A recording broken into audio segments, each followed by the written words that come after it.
அஸ்ஸலாமு அலைக்கும் வரஹ்மத்துல்லாஹி வபரகாத்துஹு. நிறைவுடைய வாழ்வழித்து நெடுநிறத்தை காப்பதற்கு மறையளித்த மன்னவனுக்கே மாபெரும் புகழனைத்தும்.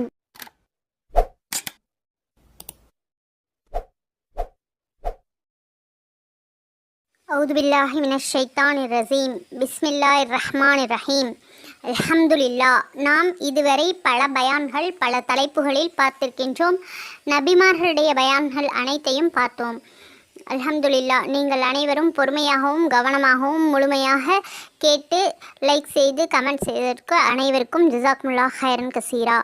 அனைவரும் சப்ஸ்கிரைப் செய்து வைத்துக்கொண்டு அனைத்து பயான்களையும் பொறுமையாகவும் கவனமாகவும் முழுமையாகவும் பாருங்கள். அல்லாஹ் தஆலா உங்கள் அனைவருக்கும் நற்கூலியை தந்தருள்வானாக. ஆமீன். அல்ஹம்துலில்லா. இன்ஷா அல்லாஹ் இன்று நாம் கடன் வாங்காதீர்கள் என்பதை பற்றி, எதற்காக வேண்டி கடன் வாங்கக்கூடாது, எப்பொழுது கடன் வாங்கலாம், இதை பற்றி இன்ஷா அல்லாஹ் இந்த பயானில் நாம் பார்க்கலாம். பெரும்பாலும் பொருளாதாரத்தில் தன்னிறைவு பெற்றவர்கள் பிறருக்கு கொடுத்து உதவும் பொருளாதார உதவியே கடன் எனப்படுகிறது. இது பெரும்பாலும் வட்டிக்காகத்தான் வழங்கப்படுகிறது. சும்மா யாரும் கொடுப்பதில்லை. கடன் அன்பை முறிக்கும் என்ற முதுமொழி கடன் வாங்கக்கூடாது என்று எச்சரிக்கிறது. வாங்கிய கடனை திரும்ப ஒப்படைத்தல் குறித்தும் ஒப்படைக்காதவரை எச்சரித்தும் நபிமொழிகள் உள்ளன. இறந்து போனவர்களுடைய பிரேதம் இறுதி தொழுகைக்காக கொண்டு வரப்பட்ட பொழுது இவர் மீது கடன் இருக்கிறதா என்று கேட்டு ஆம் என்ற பொழுது அவருக்கு நான் தொழுக வைக்க மாட்டேன் என்று கூறினார்கள் முஹம்மது நபி ஸல்லல்லாஹு அலைஹி வஸல்லம் அவர்கள். பின்னர் ஒருவர் அதற்கு பொறுப்பேற்று கொண்ட பிறகு அவருக்கு இறுதி தொழுகை நடத்தினார்கள். அடுத்த வேளை உணவுக்கு பணமில்லை, நிர்பந்த நிலை, மருந்து வாங்க பணமில்லை போன்ற தவிர்க்க இயலாத நிலையில்தான் கடன் வாங்க வேண்டும். ஆனால் இன்று மக்கள் எதற்கெடுத்தாலும் கடன் வாங்குகின்றார்கள். ஆடம்பர பொருட்களை வாங்க, வீடு கட்ட, வாகனங்கள் வாங்க, தங்க நகை வாங்க, மொபைல் வாங்க என எல்லாவற்றிற்கும் கடன் வாங்குகின்றார்கள். அதாவது ஒரு குடும்பத்தில் ஒரு ஆண் நல்ல விதமாக சம்பாதித்து மாதந்தோறும் சம்பளம் பெறுபவர்களாக இருந்தால் அவன் கடன் வாங்க தகுதியானவனாக கருதப்படுகின்றான். அவனை நம்பி கடன் கொடுக்கப்படுகிறது அல்லது அவனை துரத்தி கடன் கொடுக்கப்படுகிறது. நன்றாக சம்பாதிக்கின்ற ஒருவன் கடன் வாங்கும் பொழுது கணக்கு போடுகிறான். குறிப்பிட்ட இந்த இடத்தில் 2 அடுக்கு வீட்டை கட்டினால் நாம் ஒரு வீட்டில் இருந்து கொண்டு மீதி வீடுகளை வாடகைக்கு விடலாம். வாடகைக்காரர்களிடம் அட்வான்ஸு வாடகை என்று வாங்கிய கடனை அடைத்து விடலாம் என்றெல்லாம் எண்ணிக்கொள்கின்றான். நினைத்தபடி கடன் வாங்கி வீட்டை கட்டி முடிக்கின்றான். ஆனால் அவன் எண்ணியபடி வாடகைக்கு ஆட்கள் வரவில்லை. 1 மாதம் கழிந்தது, 2 மாதங்கள், 6 மாதங்கள் என்று நாட்கள் கடந்து கொண்டே இருந்தன. வாங்கிய கடனை கட்ட முடியாமல் திணறத் தொடங்கினான். சில மாதங்கள் எப்படியோ கட்டிவிட்டான். பிறகு சில மாதங்கள் கட்டாமல் விட்டுவிட்டான். அவ்வளவுதான். இப்பொழுது கட்டாமல் விட்ட பணத்திற்கான வட்டியையும் சேர்த்து கொண்டு அவனை வாட்டியது. அவனுடைய சுமை கூடியது. இதுவரை கட்டிய பணத்தை எல்லாம் மீண்டும் ஒரு தடவை கட்டுவதை போன்ற துர்பாக்கிய நிலை ஏற்பட்டது. மிகவும் சிரமப்பட்டு கட்டிக்கொண்டே வந்தான். கடைசியில் அவனால் பணம் கட்ட முடியவில்லை. இவ்வளவு கட்டினாலும் அசல் தொகை குறைந்தபாடே இல்லை. இந்த சூழ்நிலையில் அவன் ஒரு முடிவுக்கு வந்தான். முக்கியமான இடத்தில் உள்ள அந்த வீட்டை விற்றுவிட்டு அதில் கிடைக்கிற பணத்தில் கடனை அடைத்துவிட்டு ஊருக்கு ஒதுக்குப்புறத்தில் குறைந்த விலையில் ஒரு வீடு கட்டுகிற அளவிற்கு சிறியதொரு இடத்தை வாங்கி கொள்ளலாம் என்று முடிவெடுத்தான். ஆக தேவையின்றி வட்டிக்கு கடன் வாங்கியதால் அதில் அல்லாஹ்வின் உதவி கிடைக்காமல் போய்விட்டது. அதே நேரத்தில் அவன் வட்டியிலிருந்து மீள நினைத்தான். எனவே தெளிவான ஒரு முடிவெடுத்து அந்த வீட்டை விற்று உடனடியாக கடனை அடைத்துவிட்டு இப்பொழுது நிம்மதியாக வாழ்கின்றான். அதாவது நாம் நம்முடைய வருமானத்திற்குள் வாழ்க்கையை திட்டமிட்டு அமைத்து கொண்டால் நிம்மதியாக வாழலாம் என்பதையே மேற்கண்ட நிகழ்வு சுட்டிக்காட்டுகின்றது. இன்று மக்கள் மீது கடன் வாங்கும் பழக்கம் கட்டாயமாக திணிக்கப்படுகிறது. விளம்பரங்களிலும் அலைபேசி வாயிலாகவும் வலிந்து பேசப்படுகிறார்கள். கடன் வாங்க மூளை செலவை செய்யப்படுகிறது. இருப்பினும் நீங்கள் கடன் வாங்கிவிடாதீர்கள். உங்கள் தேவைகளை உங்கள் வருமானத்திற்குள்ளாக சுருக்கி கொண்டால் நிம்மதியான வாழ்க்கை வாழலாம். மற்றவர்கள் இந்த பொருள்கள் வாங்கியிருக்கின்றார்கள், நாமும் அதனை வாங்க வேண்டும் என்று நினைக்காதீர்கள். நீங்கள் உங்கள் வருமானத்திற்குள் திட்டமிட்டு வாழ்க்கை நடத்தினால் யாருக்கும் அஞ்ச வேண்டியதில்லை, யாருக்கும் அஞ்சி ஓடி ஒளிய வேண்டியதும் இல்லை. தலை நிமிர்ந்து நிம்மதியாக வாழலாம். நீங்கள் எதையேனும் வாங்க விரும்பினால் அந்த பொருளுக்கான பணத்தை கொஞ்சம் கொஞ்சமாக சேர்த்து வையுங்கள். அந்த பொருளுக்கான பணம் சேர்ந்த பிறகு அதனை வாங்கிக் கொள்ளுங்கள். அப்படி செய்தால் நீங்கள் யாருக்கும் கடன் பட தேவையில்லை. நிம்மதியான வாழ்க்கையை தொடரலாம் இன்ஷா அல்லாஹ். ஆனால் உங்கள் நிம்மதியான வாழ்க்கையை குலைப்பதற்காகத்தான் கடன் வாங்கும் பழக்கம் ஊக்குவிக்கப்படுகிறது, கடன் வாங்க தூண்டப்படுகின்றது. கடன் வேண்டுமா? உங்கள் செல்பேசிக்கு அழைப்பு விடுக்கப்பட்டு உங்கள் ஆசையை தூண்டப்படுகிறது. கடன் தான் சிரமமின்றி கிடைக்கிறது என்பதற்காக வாங்கிவிட்டால் அவ்வளவுதான். அதனை திரும்ப செலுத்துவதற்கு பாடாக பட வேண்டும். ஓடி ஓடி உழைத்து ஓடாய் தேய வேண்டும். அதை கட்ட முடியாமல் போனால் கடன் கொடுத்தவன் நம் வீட்டு வாசலில் வந்து நின்று கொண்டு கண்டபடி திட்டுவதை காது கொடுத்து கேட்க முடியாமல் கூனி குறுகி நிற்க வேண்டும். அது மட்டுமல்ல, அக்கம் பக்கத்தில் உள்ளவர்களிடம் நம்முடைய மானம் மரியாதை அனைத்தும் காற்றில் பறக்கும். எனவே அல்லாஹ் தஆலா குர்ஆனில் 73வது சூரா 20வது ஆயத்தில் அல்லாஹ்வுக்காக அழகான முறையில் கடன் கொடுங்கள். நன்மையான காரியங்களில் எவைகளை நீங்கள் உங்களுக்காக உங்கள் மரணத்திற்காக முன்னதாகவே செய்து வைத்து கொண்டீர்களோ அவைகளையே மேலான நன்மைகளாகவும் மகத்தான கூலியாகவும் நீங்கள் அல்லாஹ்விடத்தில் காண்பீர்கள். நம்பிக்கையாளர்களே, நீங்கள் அல்லாஹ்விடம் மன்னிப்பை கோருங்கள். அல்லாஹ் நிச்சயம் மிகவும் மன்னிப்புடையவனும் கிருபையுடையவனுமாக இருக்கின்றான் என்று இந்த ஆயத்தில் அல்லாஹ் தஆலா கூறுகின்றான். அல்லாஹு தஆலா இந்த வசனத்தின் விரிவாக்கமாக ஜக்காத்தை சரியாக கணக்கிட்டு தவறாமல் வழங்கி வருமாறும் அல்லாஹ்வுடைய பாதையில் அவன் விரும்புமாறு தாராளமாக செலவு செய்வதன் மூலம் தனக்கு அழகான கடன் தருமாறும் பணிக்கின்றான். அல்லாஹ்வுக்கு அழகிய கடனாக கடன் கொடுப்பவர் யார்? அவ்வாறு கொடுக்கின்ற அவருக்கு அல்லாஹ் அதனை பன்மடங்காக பெருக்கி கொடுக்கின்றான். மேலும் அல்லாஹ்வுக்கு சிலருடைய வாழ்க்கை விதிகளை சுருக்குகின்றான், சிலருக்கு விரிவாக்குகின்றான். அவனிடமே நீங்கள் மீட்கப்படுவீர்கள். அல் பக்ரா 2:145 ஆயத்து. இந்த ஆயத்தை நிறைவு செய்யும் வகையில் அல்லாஹ் தஆலா, நீங்கள் நன்மையானவற்றில் உங்களுக்காக எதனை முற்படுத்தி வைக்கின்றீர்களோ அது அல்லாஹ்விடத்தில் மிகவும் சிறந்ததாகவும் நட்கூலியில் மகத்தானதாகவும் இருக்கின்றது. அதனை நீங்கள் பெற்றுக்கொள்வீர்கள் என்றும் நற்செய்தி கூறுகின்றான். மேலும் நற்காரியங்கள் எதுவாக இருந்தாலும் அவற்றை செய்யும் பொழுது நம்மை அறியாமல் சில தவறுகள் நேரிடும் வாய்ப்பு உண்டு. அல்லது நலவை நாடி நம்மால் மேற்கொள்ளப்படும் நடவடிக்கையினால் சில வேளை பாதிப்புகள் நேரிடலாம். எனவே இவ்வாறானவைகள் எதுவும் நடைபெறாமல் இருக்க இறைவனின் பாதுகாவலை வேண்டுங்கள், அவனிடம் பிழை பொறுக்க தேடுங்கள். அவ்வாறு செய்வீர்களே ஆனால் நிச்சயமாக அல்லாஹ் உங்களின் பிழைகளை மன்னிப்பான், வேண்டியதை தந்தருவான் என்று எல்லாம் வல்ல அல்லாஹ் வாக்களிக்கின்றான். அழகிய கடன் என்பது சிரமப்படுபவர்களுக்கு வட்டி இல்லாமல் நன்மையை எதிர்பார்த்து வழங்குவதாகும். ஆனால் இன்று வழக்கத்தில் உள்ளதோ வட்டிக்கு கடன் என்பதே. முஸ்லிம்களும் வட்டி வாங்கி கொண்டுதான் இருக்கின்றார்கள் என்ற கசப்பான உண்மையை ஒத்துக்கொள்ளத்தான் வேண்டும். கடன் கொடுக்கும் போதே வட்டி பணத்தை பிடித்து கொண்டுதான் கொடுக்கின்றார்கள். அங்கிருந்தே தொடங்கி விடுகிறது வட்டி. உரிய காலத்தில் ஒப்படைக்காவிட்டால் வட்டி கட்ட வேண்டும், பின்னர் அது அப்படியே தொடரும். இன்று இந்தியா உள்ளிட்ட பல்வேறு நாடுகள் உலக வங்கியில் கடன் வாங்கியதன் காரணத்தினால் அதற்கான வட்டியை கூட கட்ட முடியாமல் மீண்டும் கடன் வாங்கி வட்டியை கட்ட வேண்டிய நிர்பந்த நிலைக்கு தள்ளப்பட்டுள்ளன. அத்தோடு உலக வங்கி இடுகின்ற கட்டளையை அப்படியே கைகட்டி வாய்ப்பொத்தி கேட்டுக்கொள்ள வேண்டும். அதாவது, உங்கள் நாட்டில் இன்னின்ன தொழிற்சாலைகளும் அணு உலைகளும் அமைய உள்ளன, அவற்றிற்கு வேண்டிய நிலத்தையும் இன்ன பிற வசதிகளையும் ஏற்படுத்தி கொடுக்க வேண்டும் என்று கட்டளையிட்டால் அதை அப்படியே ஏற்க வேண்டும். ஏனென்றால் நாம் கடன் பெற்றுள்ளோம், அணு உலையால் எங்கள் மக்களுக்கு மிகுந்த ஆபத்து ஏற்படலாம், எங்கள் நாட்டில் அணு உலை அமைக்க அனுமதிக்க மாட்டோம் என்று சொல்ல முடியாது. நிபந்தனையற்ற அனுமதி வழக்கு இல்லையேல் வாங்கிய கடனை நிறைவேற்று என்று சொல்லும். இது உலக வங்கியில் தொடங்கி பெரும் முதலாளிகள், தனி மனிதர்கள் உட்பட அனைவருக்கும் பொருந்தும். தனி மனிதன் ஒருவனிடம் கடன் வாங்கி அதை திருப்பி செலுத்த முடியவில்லை என்றால், உன் மகனை எனக்கு வேலைக்கு அனுப்பு, கடனை திருப்பி செலுத்துகிறவரையில் வேலை செய்யட்டும் என்பான்.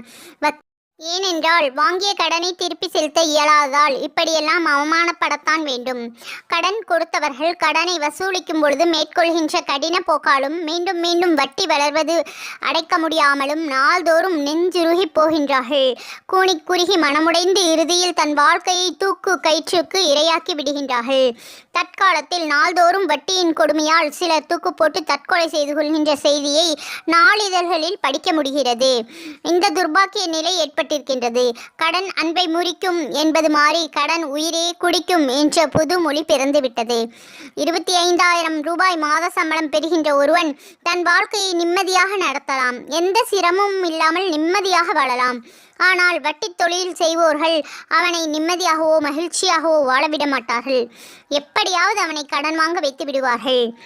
அதன் பிறகு அவன் அந்த கடனை அடைக்க ஓடோடி உழைத்து ஓவர் டைம் மிகை நேர பணி செய்து உடம்பை கெடுத்துக்கொண்டு ஒவ்வொரு நாளும் பதட்டத்துடனேயே நிம்மதியற்ற வாழ்க்கை வாழத் தொடங்கி விடுவான். சற்று நிலையாக இல்லாவிட்டால் கடன் வாங்கவே மாட்டேன், குறிப்பாக வட்டிக்கு கடன் வாங்கவே மாட்டேன் என்பதில் உறுதியாக இல்லாவிட்டால் நம்முடைய நிம்மதியான வாழ்க்கை கெட்டது என்று பொருள். அதனால்தான் இன்று 50,000 சம்பளம் பெறுபவர்கள் கூட நிறைய கடன் வைத்துக்கொண்டு நிம்மதியான வாழ்க்கை இழந்து விடுகின்றார்கள். இன்று பெண்களும் கடன் வாங்க தொடங்கிவிட்டார்கள்.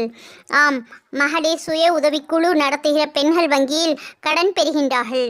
அங்கு கிடைத்தது போக சக மனிதர்களிடமும் தனியாக கடன் வாங்குகிறார்கள். தொழில் தொடங்குகின்றார்கள். தொழிலோ வியாபாரமோ நன்றாக நடைபெறாத பட்சத்தில் வாங்கிய கடனை அடைக்க முடியாத நிலை ஏற்படலாம்.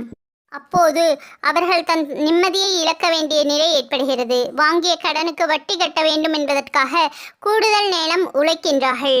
குடும்ப வாழ்க்கையை இழக்கின்றார்கள். வட்டி கட்ட முடியாத பெண்கள் தன் கற்பையும் இழக்க வேண்டிய துர்பாக்கிய நிலை ஏற்படுகிறது. அதாவது குடும்ப வறுமையில் சிக்கியவர்கள், கணவனை இழந்தவர்கள், கணவனால் கைவிடப்பட்டவர்கள் ஆகிய பெண்கள் மகளிர் சுய உதவிக்குழுவில் சேர்கின்றார்கள். வட்டிக்கு கடன் வாங்கி ஏதாவது தொழில் தொடங்குகின்றார்கள். அத்தகைய பெண்கள் தான் இவ்வாறு படாத பாடுபட வேண்டியே இருக்கின்றது.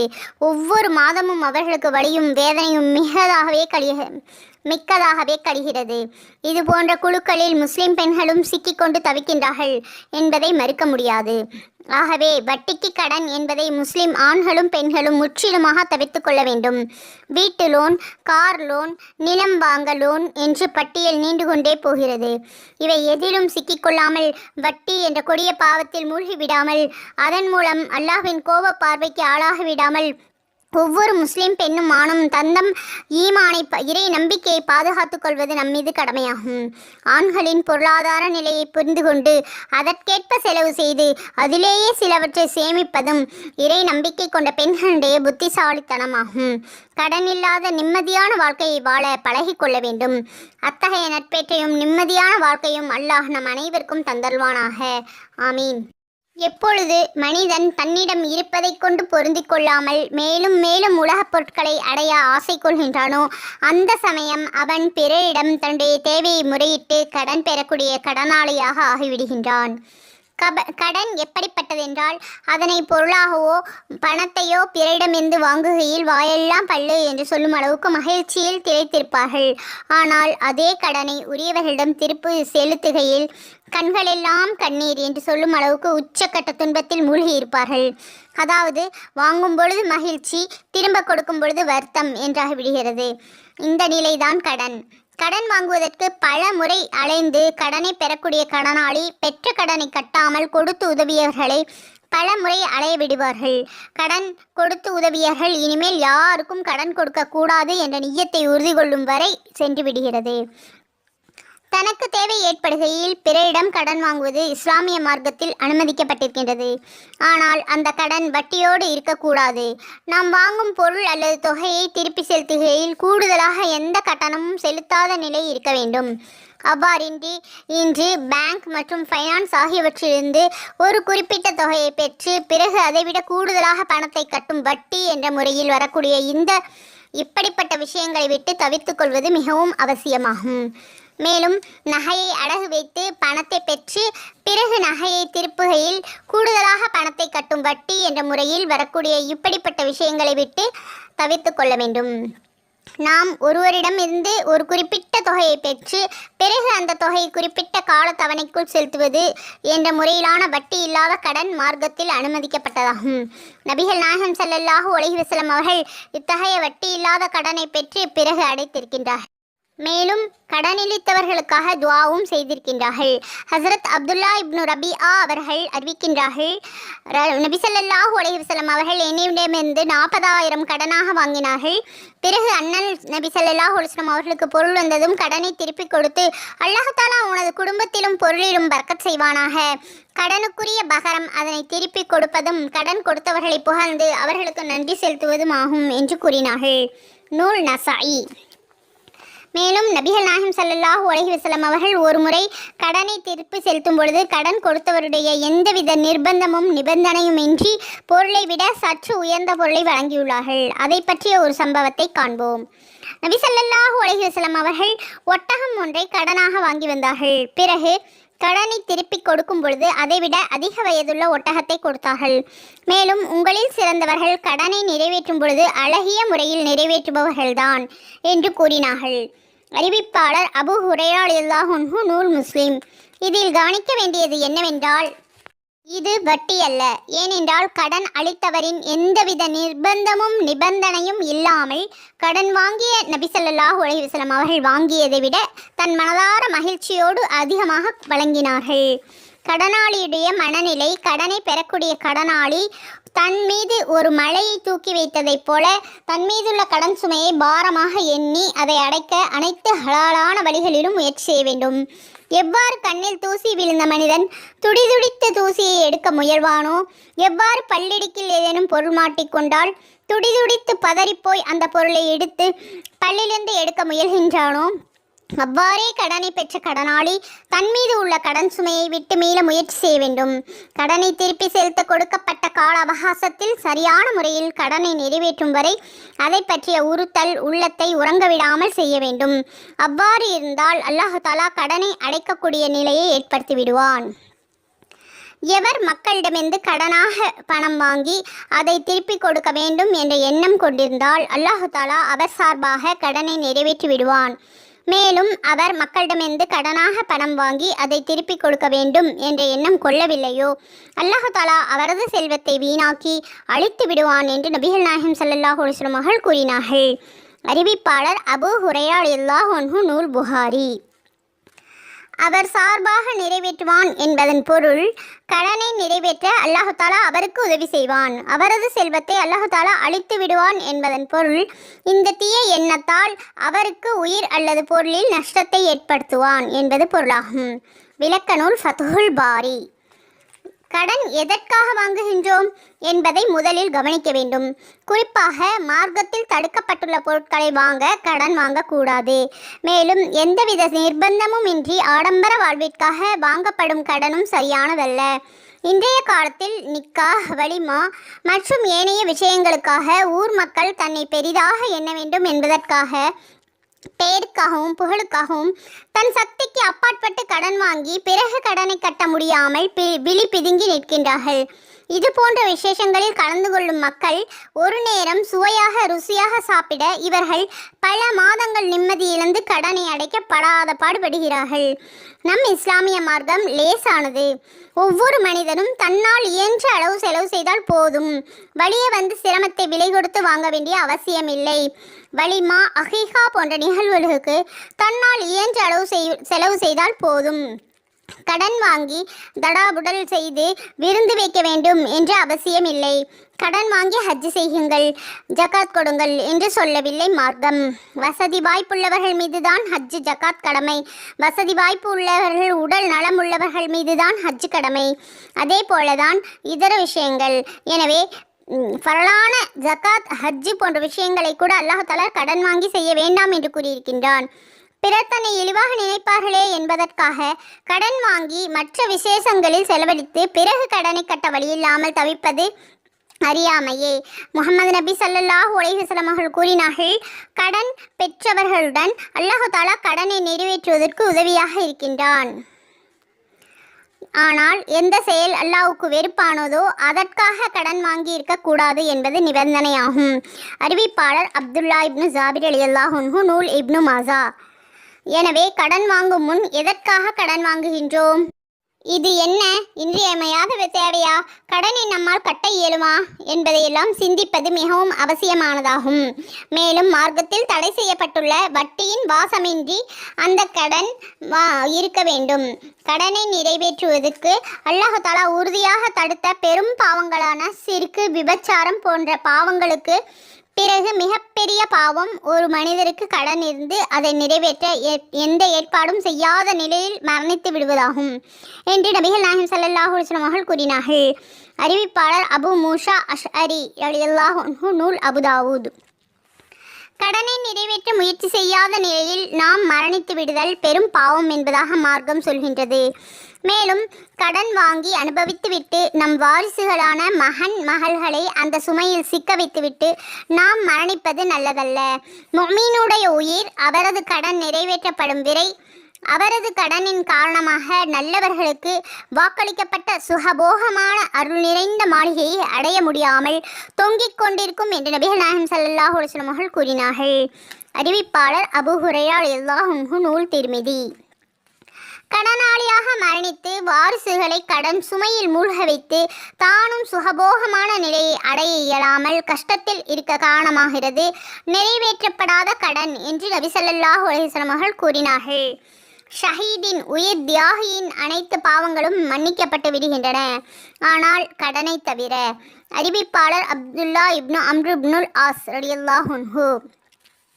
ஹஜரத் முஹம்மது இப்னு அப்துல்லா இப்னு ஜஹத் ரலியல்லாஹு அன்ஹு அவர்கள் கூறுகிறார்கள், நாங்கள் ஒரு நாள் ஜனாசா கொண்டு வந்து வைக்கப்படும் பள்ளி வளாகத்தில் ஒன்று கூடியிருந்தோம். நபி ஸல்லல்லாஹு அலைஹி வஸல்லம் அவர்கள் எங்களுக்கு நடுவில் அமர்ந்திருந்தார்கள். நபி ஸல்லல்லாஹு அலைஹி வஸல்லம் அவர்கள் தனது பார்வையை நோக்கி உயர்த்தி எதையோ பார்த்தார்கள். பிறகு பார்வையை தாழ்த்தி கொண்டார்கள்.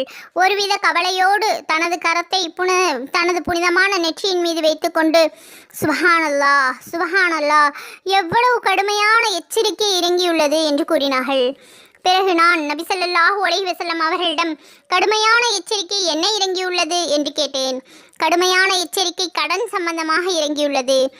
முஹம்மது ஸல்லல்லாஹு அலைஹி வஸல்லம் அவர்கள், உயிர் எவன் கைவசம் இருக்கின்றதோ அந்த அல்லாஹ்வின் மீது ஆணையாக, யாரேனும் ஒரு மனிதர் அல்லாஹு தஆலாவின் பாதையில் ஷஹீதாகி பிறகு உயிர் பெற்று பிறகு ஷஹீதாகி பிறகு உயிர் பெற்றாலும் அவர் மீது கடன் இருந்தால் அவரது கடன் நிறைவேற்றப்படும் வரை அவர் சொர்க்கத்தில் நுழைய முடியாது என்று நபி ஸல்லல்லாஹு அலைஹி வஸல்லம் அவர்கள் கூறினார்கள்.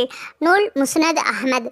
ஹஜரத் சலமத் இப்னு அக்வா ரலியல்லாஹு அன்ஹு அவர்களுக்கு அறிவிக்கின்றார்கள், நான் நபிகள் நாயகம் ஸல்லல்லாஹு அலைஹி வஸல்லம் அவர்களுடைய சமூகத்தில் இருந்தபொழுது அன்னார் அவர்கள் தொழுக வைக்க வேண்டும் என்பதற்காக ஒரு ஜனாசா வரப்பட்டது. இறந்துவிட்ட அந்த மனிதர் எவருக்கேனும் கடன் தர வேண்டியுள்ளதா என்று நபிகள் நாயகம் ஸல்லல்லாஹு அலைஹி வஸல்லம் அவர்கள் விசாரித்தார்கள். மக்கள் இல்லை என்று கூறினார்கள். பிறகு இன்னொரு ஜனாசா கொண்டு வரப்பட்டது. இந்த இறந்துவிட்ட மனிதர் மீது கடன் உள்ளதா என்று நபி ஸல்லல்லாஹு அலைஹி வஸல்லம் அவர்கள் விசாரணை செய்தார்கள். சஹாபாக்கள் ஆம் என்று கூறினார்கள். இதை கேட்ட நபி ஸல்லல்லாஹு அலைஹி வஸல்லம் அவர்கள் தனது தோழர்களிடம், நீங்கள் உங்கள் நண்பருக்கு ஜனாசா தொழுகை நடத்துங்கள் என்று கூறினார்கள். ஹஜரத் அபூ கதாதா ரலியல்லாஹு அன்ஹு அவர்கள், யா ரசூலுல்லாஹ் ஸல்லல்லாஹு அலைஹி வஸல்லம், இவரது கடனை நிறைவேற்றும் பொறுப்பினை நான் ஏற்றுக்கொள்கின்றேன் என்று கூறிய பிறகு நபி ஸல்லல்லாஹு அலைஹி வஸல்லம் அவர்கள் அவரது ஜனாசாவிற்கு தொழுகை நடத்தினார்கள். நூல் புகாரி. பாருங்கள், கடனாளிக்கு நபி ஸல்லல்லாஹு அலைஹி வஸல்லம் அவர்கள் ஜனாசா தொழுகை நடத்துவதை கூட விரும்பவில்லை. மேலும் கடன் விஷயத்தில் நாம் மிகுந்த எச்சரிக்கையோடு செயல்பட வேண்டும். இன்றைய காலத்தில் சில சமயங்களில் நாம் எவரிடத்திலாவது 100 ரூபாய் தாங்க, அப்புறம் தாரேன், 50 ரூபாய் தாங்க, அப்புறம் தாரேன் என்று கூறி கடன் பெற்றுக்கொண்டு அதை அப்படியே வாங்கிவிட்டு மறந்து விடுகின்றோம். எனவே நம்முடைய கொடுக்கல் வாங்கலை முறையாக எழுதி வைத்து பராமரிப்பது அவசியமாகும். திடீரென்று நாம் பகாத்தாகிவிட்டாலும் நம் சந்ததியினர்கள் எந்தவித சிரமமும் இன்றி நாம் எழுதி வைத்த வரவு செலவு கடன் போன்றவைகளை தெரிந்து கொள்வார்கள். இன்ஷா அல்லாஹ் இந்த முறையை சரியான முறையில் பின்பற்ற வேண்டும். அல்லது கடனை வாங்கக்கூடாது, கடன் வாங்கவே கூடாது. கடன் வாங்குவதை விட்டு அல்லாஹ் தஆலா நம் அனைவரையும் பாதுகாப்பானாக. இதுவரை நாம் கடன் வாங்கியிருந்தால் அதனை ஹயாத் இருக்கும் பொழுதே முடிந்த அளவு சீக்கிரமாக கடனை அடைத்து விட வேண்டும். ஹலாலான முறையில் சம்பாதித்து ஹலாலான முறையில் வாழ்க்கை நடத்தி வர எல்லாம் வல்ல அல்லாஹ் தௌஃபீக் செய்வானாக. ஆமீன். மேலும் இருப்பதை கொண்டு போதுமாக்கிக் கொள்ளக்கூடிய பாக்கியத்தை நம் அனைவருக்கும் அல்லாஹ் தஆலா தந்தல்வானாக. ஆமீன். மேலும் நபி ஸல்லல்லாஹு அலைஹி வஸல்லம் அவர்கள் கடனிலிருந்து விடுபட இந்த துஆவை கூறியிருக்கின்றார்கள். அல்லாஹும் மக்ஃபினி பி ஹலாலிக அன் ஹராமிக வ அக்னினி பி ஃபضலிக அம்மன் சிவாக. யா அல்லாஹ், நீ விலக்கியதை விட்டும் நீ ஆகுமாக்கியதை கொண்டு எனக்கு போதுமாக்குவாயாக. மேலும் உனது கிருபையை கொண்டு உன்னை தவிர உள்ள அனைத்தை விட்டும் என்னை தேவையற்றவனாக ஆக்குவாயாக. ஆமீன். ஆதாரம் திர்மிதி. மேலும் இன்னொரு துவா, அல்லாஹும்ம இன்னி அவுதுபிக்க மினல் ஹம்மி வல் ஹஜனி வல் அஜஸி வல் கசலி வல் புகலி வல் ஜுபுனி வல் தைனி வ கலபத்திர் ரிசால். யா அல்லாஹ், நிச்சயமாக நான் கவலை, துயரம் ஆகியவற்றை விட்டு உன்னிடம் பாதுகாவல் தேடுகிறேன். ஆமீன். இயலாமை, சோம்பல், கருமித்தனம், கோழைத்தனம் ஆகியவற்றை விட்டு நான் உன்னிடம் பாதுகாப்பு தேடுகிறேன். கடனின் பெருக்கத்தை விட்டும் மனிதர்களுடைய ஆதிக்கத்தை விட்டும் நான் உன்னிடம் பாதுகாவல் தேடுகிறேன். ஆதாரம் புகாரி. இந்த துஆக்களை ஓதிக்கொள்ள வேண்டும். மேலும் நாம் யாரிடமாவது கடன் பெற்றிருந்தால் அதை அவர்களுக்கு திரும்ப கொடுக்கும் பொழுது, அதனை நிறைவேற்றும் பொழுது கடன் கொடுத்தவர்களுக்காக நன்றி செலுத்தும் விதமாக பாரக்கல்லாஹு லக ஃபி அஹ்லிக வ மாலிக, அல்லாஹ் தஆலா உமது குடும்பத்திலும் உமது செல்வத்திலும் அபிவிருத்தி செய்வானாக. ஆதாரம் நசாஇ இப்னு மாஜா. இந்த துஆவை ஓதுவார்கள். நபி ஸல்லல்லாஹு அலைஹி வஸல்லம் அவர்கள் இந்த துஆவை ஓதியிருக்கின்றார்கள். இன்ஷா அல்லாஹ் நாமும் இதனை கடைபிடிக்க எல்லாம் வல்ல அல்லாஹ் தௌஃபீக் செய்வானாக. ஆமீன். நபி வெளி துஆக்கள் கேட்டோம். இப்பொழுது குர்ஆனுடைய துஆக்கள் சிலவற்றை பார்க்கலாம். அல்லாஹ் தஆலா குர்ஆனில் 2வது சூரா 250வது ஆயத்தில் ரப்பனா அஃப்ரிக் அலைனா சப்ரன் வசப்பித் அக்தாமனா வன்சுர்னா அலல் கௌமில் காஃபிரீன். யா அல்லாஹ், எங்களுடைய இறைவனே, எங்களுக்கு பொறுமையை தந்தருள்வாயாக, எங்கள் பாதங்களை உறுதியாக்குவாயாக, காஃபிரான இந்த மக்கள் மீது நாங்கள் வெற்றியடைய உதவி செய்வாயாக. ஆமீன். 2வது சூரா 201வது ஆயத்தில் ரப்பனா ஆத்தினா ஃபித் துன்யா ஹஸனத்தும் வஃபில் ஆஹிரத்தி ஹஸனத்தும் வக்கினா அதாபன்னார். யா அல்லாஹ், என்னுடைய இறைவனே, எங்களுக்கு இந்த உலகத்தில் நட்பாக்கியங்களை தந்தல்வாயாக, மறுமையிலும் நட்பாக்கியங்களை தந்தல்வாயாக, இன்னும் எங்களை நரக நெருப்பின் வேதனையிலிருந்து காப்பாற்றுவாயாக. ஆமீன்.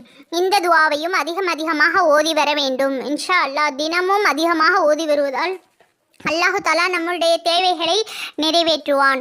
ஹலாலானதை கொண்டு போதுமாக்க ஆக்கி வைப்பான். இன்ஷா அல்லாஹ். 2வது சூரா 127, 128 ஆகிய ஆயத்துக்கள் ரப்பனா தகப்பல் மின்னா இன்னக அந்த சமியுல் அலீம் வதுப் அலைனா இன்னக அந்த தவ்வாபுர் ரஹீம். எங்களுடைய இறைவனே, எங்களிடமிருந்து இந்த பணியை ஏற்றுக்கொள்வாயாக. நிச்சயமாக நீயே யாவற்றையும் கேட்பவனாகவும் அறிபவனாகவும் இருக்கின்றாய். யா அல்லாஹ், எங்களை கருணையோடு நோக்கி எங்கள் பிழைகளை மன்னிப்பாயாக. ஆமீன். நிச்சயமாக நீயே மிகவும் மன்னிப்பவனும் அளவில்லாத அன்புடையவனுமாக இருக்கின்றாய். ஆமீன். இந்த துஆக்களை ஓதிக்கொள்ள வேண்டும். இன்ஷா அல்லாஹ் ஒவ்வொரு ஃபர்லான தொழுகைக்கு பிறகும் ஆயத்துல் குர்சியை கட்டாயமாக ஓதிக்கொள்ள வேண்டும். இன்ஷா அல்லாஹ் ஆயத்துல் குர்சியை பற்றி ஒரு பயான் இருக்கின்றது, அந்த பயானையும் பாருங்கள். மேலும் அதிகமான நபிமார்கள் அவர்களுடைய பயானும் அதிகமான தலைப்புகளில் நல்ல நல்ல பயான்கள் இருக்கின்றன. அனைத்தையும் முழுமையாகவும் கவனமாகவும் கேளுங்கள். அனைத்து பயான்களையும் கேட்டு மற்றவர்களுக்கும் பகிருங்கள். கேட்டது மட்டுமல்லாமல் அதன்படி அமல் செய்ய எல்லாம் வல்ல அல்லாஹ் நம் அனைவருக்கும் தௌஃபீக் செய்வானாக. ஆமீன். அல்லாஹ் தஆலா நம் அனைவருக்கும் உடல் ஆரோக்கியத்தையும் மன நலத்தையும் நீண்ட ஆயுளையும் நல்ல ஹிதாயத்தையும் தந்தல்வானாக. ஆமீன். அல்லாஹ் தஆலா நம் அனைவருக்கும் ஹஜ் செய்யக்கூடிய நசீபை தந்தல்வானாக. ஆமீன். அனைவருக்கும் அல்லாஹ் தஆலா ஹஜ்ஜை சொர்க்கத்தை வாஜிபாக்கி நரகத்தை ஹராமாக்கி ஹஜ்ஜை நசீபாக்குவானாக. ஆமீன். இந்த பயானை இதுவரை பொறுமையாக அனைவரும் கேட்டதற்கு ஜஸாக்குமுல்லாஹு கைரன் கசீரா. பயான் கேட்டு கமெண்ட் செய்யுங்கள், லைக் செய்து ஷேர் செய்யுங்கள், சப்ஸ்கிரைப் செய்து வைத்துக்கொள்ளுங்கள். இன்ஷா அல்லாஹ் அல்லாஹ் தஆலா நம் அனைவருக்கும் நல்ல கூலியை மறுமையில் தந்தல்வானாக. ஆமீன். அஸ்ஸலாமு அலைக்கும் வரஹ்மத்துல்லாஹி வபரகாத்துஹு.